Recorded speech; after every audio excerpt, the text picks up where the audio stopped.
बिस्मिल्लाहिर्रहमानिर्रहीम। अस्सलामुअलैकुम जुले दोस्तों, उम्मीद है आप सब खैरियत से होंगे। दोस्तों, बीते दिनों में काफ़ी सारे मामलात, काफ़ी सारे लम्हात या काफ़ी सारे रोनुमात लद्दाख में पेश आए हैं।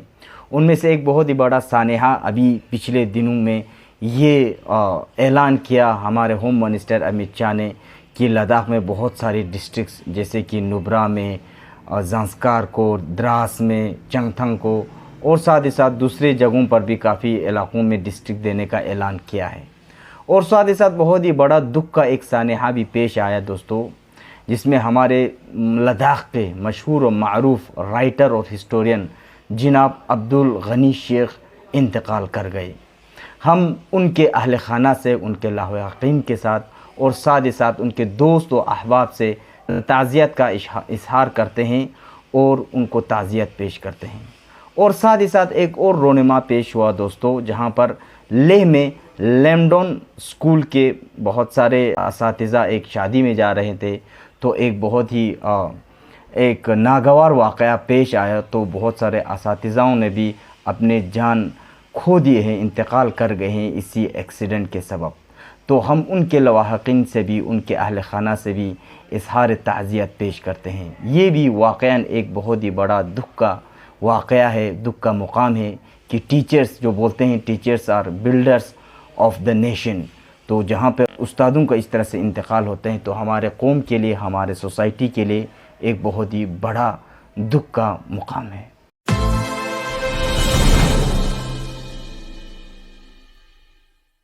तो दोस्तों, सबसे बड़ा सानेहा लद्दाख के लिए, सारे लद्दाखियों के लिए एक बड़े दुख का मुकाम और सारे अदबी या लद्दाख के जो हिस्ट्री में जो इंटरेस्ट रखते हैं, जो लद्दाख के अफसाना निगारी से नॉवेल्स को लेकर या शॉर्ट स्टोरीज़ को लेकर जितने भी ताल्लुक़ रखते हैं या उनसे मोहब्बत रखते हैं, तो उनके लिए बहुत ही बड़ा एक दुख का मुकाम है कि अब्दुल गनी शेख मरहूम इस दुनिया से चले गए हैं। और उनके जाने के बाद जो किताबत की दुनिया है उनमें एक बहुत ही बड़ा एक गहरा घाव रखा है। हम उम्मीद करते हैं इंशाअल्लाह कि आने वाले दिनों में हमारे जो स्कॉलर्स हैं, राइटर्स हैं, स्टूडेंट्स हैं, उनके इस कमी को पूरा करने की कोशिश करेंगे। दोस्तों, आज की वीडियो में हम मरहूम अब्दुल गनी शेख के ख़दमात का ज़िक्र करते हैं ताकि हमें अंदाज़ा हो कि हमने किस नायाब इंसान को खोया है। दोस्तों, मरहूम अब्दुल गनी शेख सन 1936 में पैदा हुए, यानी हिंदुस्तान के आज़ादी के 11 साल पहले। उनकी दौरान ज़िंदगी पर अगर हम नज़र डालें तो उन्होंने 1947 से पहले, यानी कि हिंदुस्तान के आज़ादी से पहले का माहौल भी देखा है और बाद के माहौल भी देखा है। अगर हम खुसूसन लद्दाख की बात करें तो लद्दाख को डोगरा हुकूमत में भी उन्होंने देखा है, अपने बचपन में ही सही लेकिन देखा है। और बिल्कुल लद्दाख के शुरुआत से लेकर आज तक जितने भी नशेब व फरास लद्दाख में हुआ है, जिस तरह से पॉलिटिकल अगर हम बात करें या सोशली हम बात करें, रिलीजियसली अगर हम बात करें, जिस तरह से लद्दाख ने तरक्की की है या जिस दौर से या अदवार से गुज़र कर आए हैं, उन सारों को अब्दुल गनी शेख ने देखा है। जनाब अब्दुल गनी शेख ने सन 1947 के बाद लद्दाख को देखा और लद्दाख में कुशोक बाकुला रिम्पोचे ने जिस तरह से हुकूमत किया था, लद्दाख को रिप्रेजेंट किया था पार्लियामेंट में, उस दौर को भी देखा। 1960s में लेह में जिस तरह से कांग्रेस ए और कांग्रेस बी का जो एजिटेशन हुआ तो दोनों में जो मतलब काफ़ी सारे स्किर्मिशेस हुए थे, उन दौर को भी देखा है। और जिस तरह से लद्दाख यूनियन टेरिटरी का आगाज़ से लेकर आखिरी तक उन्होंने देखा है। और सबसे बड़ा सानेहा जो 1989 में शुरू हुआ था लेह में, यही यूनियन टेरिटरी को लेकर, जिसमें लद्दाख बुद्धिस्ट एसोसिएशन ने पूरा मुस्लिम सारों को 3 साल तक के लिए तकरीबन वहाँ पे बाइकआउट किया था, उस दौर को भी देखा है। और उस दौर में भाईचारगी को भी देखा है। और साथ ही साथ अब्दुल गनी शेख ने लद्दाख के बहुत बड़े बड़े रहनुमाओं, लीडर्स को भी करीब से देखा भी है और समझा भी है, जैसे कि कुशोक बाकुला रिम्पोचे, काचो सिकंदर खान, ताशी रबग्यस, अकबर लद्दाखी और सोनम नुरबू जैसे बड़े बड़े महान लद्दाख के रहनुमाओं को। मरहूम के अगर हम ज़िंदगी पर नज़र डालें, उनके कैरियर पर नज़र डालें, तो मरहूम ने अपने कैरियर का आगाज़ बहैसियत उस्ताद से किया। इसके बाद उन्होंने इंडियन इंफॉर्मेशन सर्विस कैडर में बहैसियत फील्ड पब्लिक ऑफिसर काम किया है। उन्होंने ऑल इंडिया रेडियो में भी बहैसियत ऑफिसर क्लास 1 के ओहदे पर काम किया है। सन 1991 में रिटायरमेंट के बाद उन्होंने 2 साल इस्लामिया पब्लिक हाई स्कूल में बहैसियत प्रिंसिपल भी काम किया है। दोस्तों, रिटायरमेंट के बाद अब्दुल गनी शेख ने, या रिटायरमेंट से पहले भी पढ़ाई लिखाई में तो वो शौक़ रखते ही थे, लेकिन रिटायरमेंट के बाद ज़्यादा एक्टिव हो गए। उन्होंने पूरा सारी उम्र इसी लिखाई को डेडिकेट किया। तो ऐसे असना में बहुत सारे उन्होंने अफसाने निगारी भी की है, उर्दू में भी अपने बहुत सारी किताबों को छपवाया है, इंग्लिश में भी छपवाया है। इसमें फ़िक्शन भी है, नॉन फिक्शन राइटिंग भी है, हिस्ट्री के रिलेटेड भी अब्दुल गनी शेख ने बहुत सारी किताबें लिखी है, और लद्दाखी मुस्लिम्स के से रिलेटेड भी और बुद्धिस्ट से रिलेटेड भी। तो कुछ किताबों के नाम मैं यहाँ पे आप लोगों के सामने आपके खिदमत में रखना चाहता हूँ। दोस्तों, दिल ही तो है एक अफसाना है, उन्होंने पब्लिश किया है। वो ज़माना, ये भी एक अफसाना है, उन्होंने लिखा है। जोजिला के आर पार, ये एक कहानी है। फोरसेकिंग पैराडाइज जो मेरे पास है, उनके कहानियों का एक मजमुआ है। फ्रोज़न फ्रेम्स, ये भी एक कहानी की किताब है। उन्होंने टोटल 70 शॉर्ट स्टोरीज लिखे हैं। नॉन फिक्शनल बुक्स में कलम, कलमकार और किताब, लद्दाख मुहक्किकों और सियाहों की नज़र में, ये जो अभी मेरे पास है, और साथ ही साथ reflections on Ladakh, Tibet and central Asia, ये भी मेरे पास है मौजूद, और साथ ही साथ लद्दाख की तारीख़ के अहम गोशे, ये किताब भी मेरे पास मौजूद है। दोस्तों, तो इस तरह उन्होंने बहुत सारे जर्नल्स में, मैगज़ीन्स में, न्यूज़पेपर्स में आर्टिकल्स लिखे हैं। साथ ही साथ उन्होंने महात्मा गांधी और सोनम नूरू के बारे में भी लिखे हैं। दोस्तों, अवार्ड्स की बात करें तो मरहूम को Jammu and Kashmir cultural academy ने दिल ही तो है नावल को सन 1980 में बेस्ट बुक अवार्ड से नवाजा था।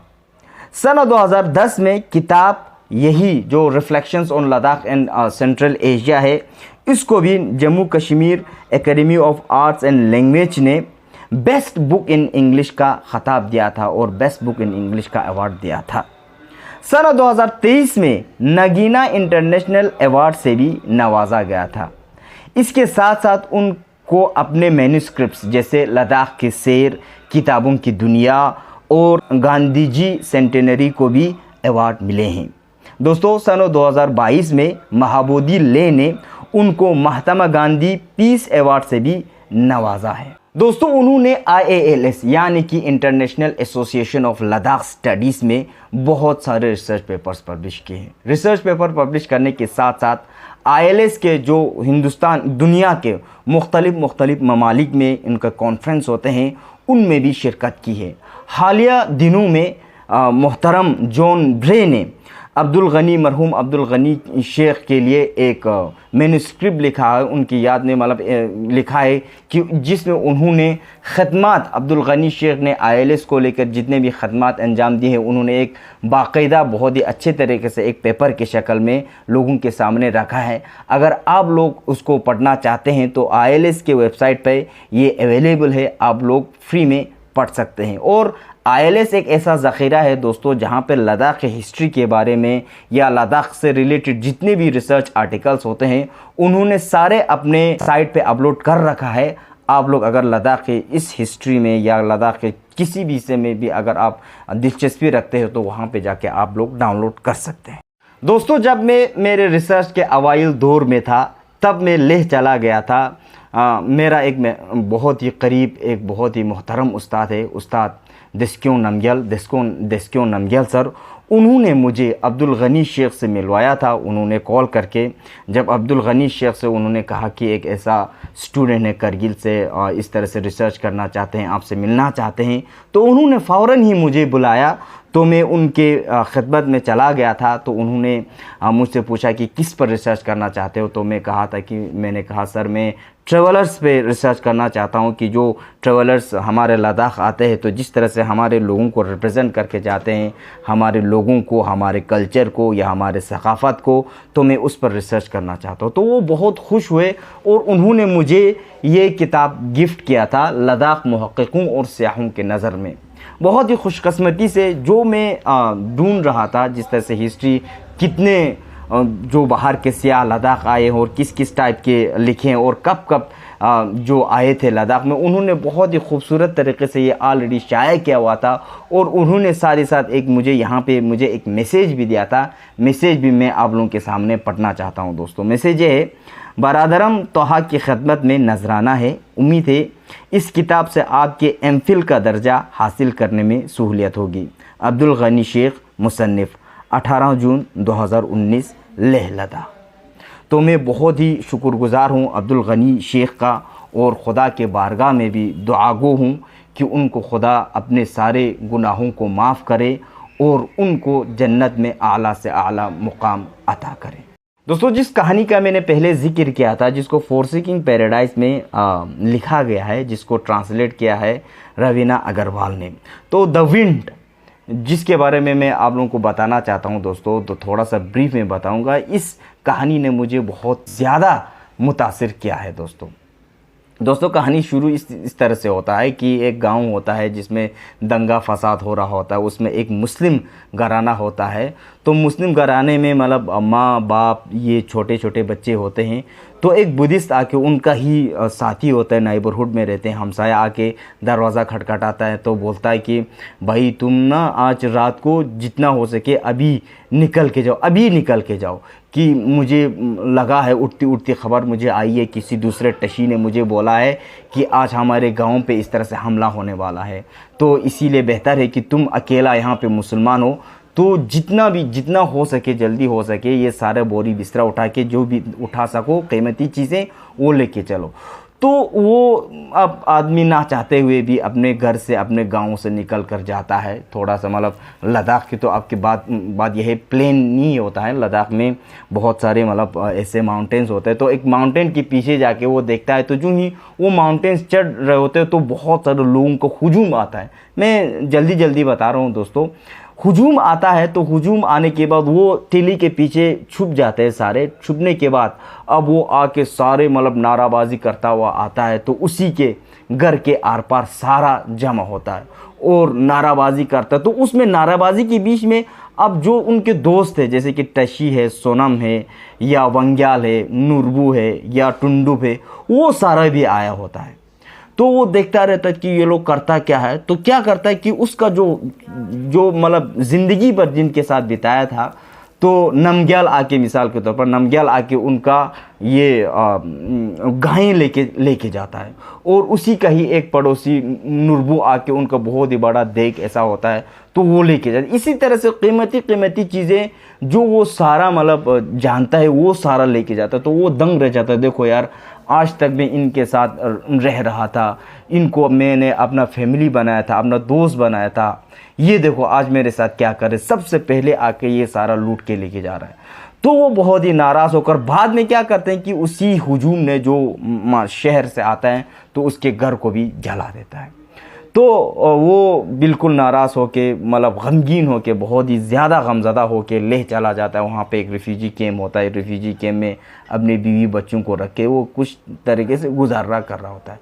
तो एक दिन उसका वही गांव वाला टशी बोले, तो मैं यहाँ पे नाम को ज़्यादा थोड़ा बहुत इधर उधर करके बोल रहा हूँ, टशी बोले, तो इस दिन टशी उसके साथ मिल जाता है। तो टशी आके उसके साथ बात करने लगता है। तो वो नाराज़ होता है, क्या बात करना तुमसे तो किस बात का मैंने उम्मीद रखा है, जिस थाली पे खाया और एक साथ जिस तरह से हमने ज़िंदगी गुजारा था, तब अब मुझ पे आ गए, तो तुम सबसे पहले लूटने तुम चले आए।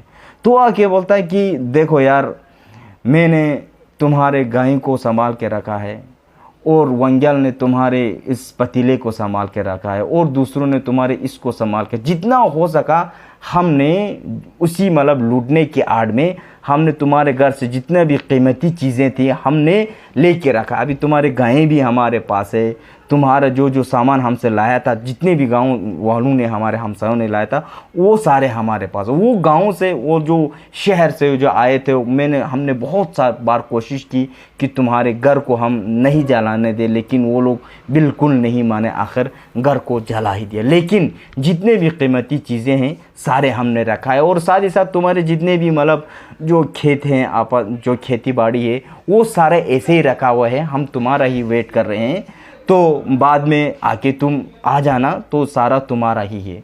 तो एक बहुत ही एक मूविंग, मैं कह सकता हूँ, एक इमोशनल, एक मूविंग कहानी थी। जिस तरह से 1989 में जो मतलब बुद्धिस्ट मुस्लिम के बीच में एक बहुत ही बड़ा एक गैप हुआ था, जो बाइकआउट किया था, या इस तरह से बहुत सारे जगहों पर दंगे भी हुए थे, लड़ाई झगड़े भी हुआ था। तो ऐसे में ऐसे भी कहानियाँ निकल के आती हैं। तो ऑब्वियसली ये एक फिक्शनल राइटिंग है अब्दुल गनी शेख का, लेकिन यही बोलते हैं ना कि हालात से ही कहानियाँ जन्म लेती हैं। तो इस तरह के मालिक थे, और ऐसे ही बहुत सारी कहानियाँ इस किताब में हैं, तो आप इनको पढ़ सकते हैं। और साथ ही साथ रिफ्लेक्शन ऑन लद्दाख की बात करें तो इसमें भी लद्दाखी मुस्लिम्स के बारे में, बुद्धिस्ट के बारे में, ट्रेड के बारे में, history of Muslims in Ladakh के बारे में बहुत कुछ लिखा गया। दोस्तों, आखिर में खुदा के बारगाह में दुआ गो है कि मरहूम को जन्नत में आला से आला मुकाम अता करे, उनके गुनाहों को माफ़ करे और हम सारों की गुनाहों को माफ़ करे। तो इसी पर मैं आज की वीडियो को ख़त्म करता हूं। दोस्तों, उम्मीद है आप लोगों को ये वीडियो काफ़ी इन्फॉर्मेटिव लगी होगी। अपना ख्याल रखिएगा। खुदा हाफ़िज़।